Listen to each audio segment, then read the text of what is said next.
Hi, I'm Blois Thompson, Minister of Agriculture for Prince Edward Island. Every farmer knows the importance of learning from the generation before us.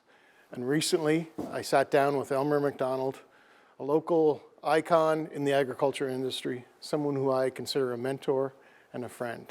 Take a listen to how he started his farming journey. I hope you enjoy it as much as I did. My dad made it abundantly clear that I was going to have to establish myself by getting some property. So there was a piece of property come up for sale in Tryon, and we went to the sale, and my dad bid it in and bought the property. On my way home from the sale, my dad said to me that, he said, this will be your farm. Now he said, you're going to have to go and make arrangements for financing and see how the real world works, because he said if you're going to be a farmer, you might as well learn right from the ground up. Well, I said, Dad, where do I start? He said, by starting, he said, you're going to have to talk to somebody in government to see where you can borrow the money to pay for this land. At that time, I was working as a gopher at the local exhibition in Crapo, and so I had done the application, filled out all the forms, answered them to the best of my ability, and I got a visit on exhibition day from the gentleman who was going to approve or disapprove of my application. So he came along and he asked to speak to me privately, which I thought, this is not good.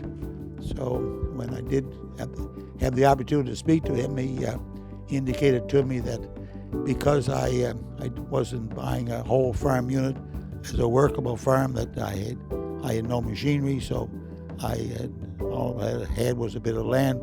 I had some outbuildings which I could do, but I had no livestock. So in other words, you're turned down. So went home from that particular day and talked to my dad, said, where do I go from here? He said, there's only one place to go. And I said, well, where's that, Dad?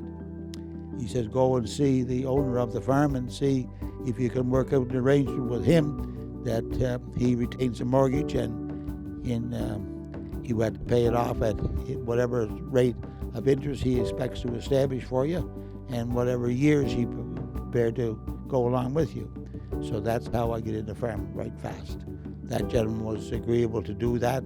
So as a result of that, a lot of the land that we ended up buying over the years, we used that same methodology. And then we went to the people when we were thinking of buying, or when we had the success of getting the bid, and we talked to them about them taking the mortgage on the property.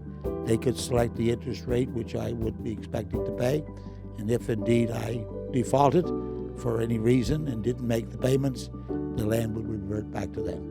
And for this, it kept us free at the bank, and still were able to operate